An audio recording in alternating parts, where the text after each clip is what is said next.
de prononcer le discours de son Excellence Monsieur le Ministre de la Santé. Cet événement, organisé par le ministère de la Santé et la Protection sociale en partenariat avec les entreprises du médicament au Maroc, le LEM. Dans le cadre de la mise en œuvre de la vision royale sur la généralisation de l'assurance maladie obligatoire, le ministère de la Santé et la Protection sociale organise aujourd'hui avec les entreprises du médicament au Maroc, le LEM, un symposium sur l'accès à l'innovation thérapeutique et l'estimation et l'évaluation de sa valeur pour assurer un système de santé pérenne. Donc éventuellement, cet accès à l'innovation est un droit de tous citoyens marocains et l'innovation thérapeutique, elle est un coût et c'est pour ça que nous avons aujourd'hui discuté cette importance à ce que la médecine personnalisée, l'accès à des médicaments de thérapie innovante pour traiter des maladies où il n'y a pas d'alternative thérapeutique généralement, le Marocain a le droit aussi de bénéficier de ces traitements malgré le coût cher. Donc c'est pour ça que nous sommes en train de discuter quels sont les mécanismes et les modèles qu'il faut mettre en place aujourd'hui au Maroc pour que les organismes gestionnaires puissent avoir une pérennité des dépenses et une maîtrise des dépenses, pour que les autorités de régulation puissent accélérer l'accès à l'innovation thérapeutique en matière d'autorisation de mise sur le marché, fixation de prix et également le remboursement de ces médicaments une fois que leur service médical rendu est favorable, et également le bénéfice pour assurer bien sûr une qualité de soins, assurer une qualité de vie et assurer bien sûr une valeur importante économique,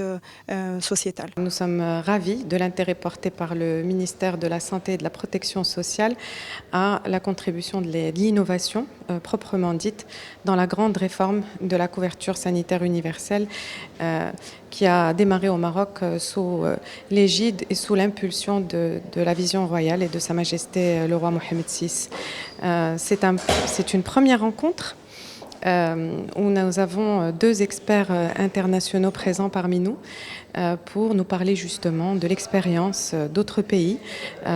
similaires au Maroc ou pays membres de l'OCDE qui également, à travers les enjeux de la réforme de couverture sanitaire universelle, ont pu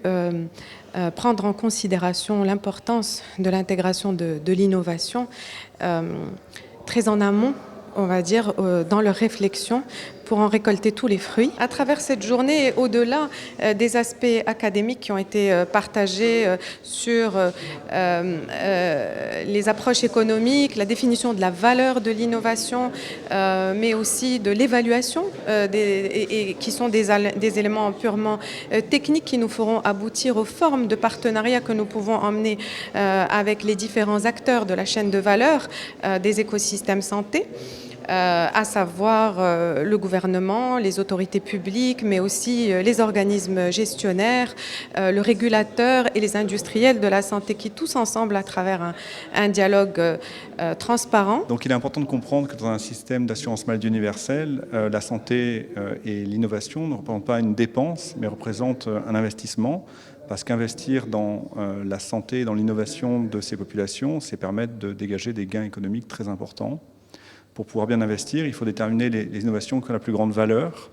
Et pour évaluer cette valeur, il faut mettre en place des dispositifs d'évaluation transparents, mettre en place des accords qui permettent de construire des conditions d'accès au marché de ces médicaments en collaboration entre les autorités de santé et les innovateurs.